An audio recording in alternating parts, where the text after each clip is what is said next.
When the loader goes into it and breaks that crust, it's just magical how it just starts flowing like you just made it. This mix here was produced probably 30 to 45 days ago. You can see how fresh it still looks. Our customers will come in and buy it, and they stockpile it in their yard as well.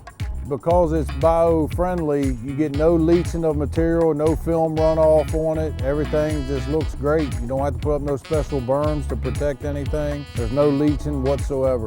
Once it's cleaned out, everything looks good. Rain, snow, hot, it doesn't matter. Easy Street's good to go. You do not have to cover it because it gets the protective covering over it. You can see it's still flexible. Once you go into the stockpile with the loader and stir it up, you can see it just goes right back to its material where it's flexible. Once that cover is broken, it's right back to new. Here's some that's been here 6 months. It's got the crust protecting it, but you can see it's just as fresh and black, pliable right there at it. Crust is going to protect it for the next 6 months, but it's be lucky if it's here for the next 2 months. It's been selling very well.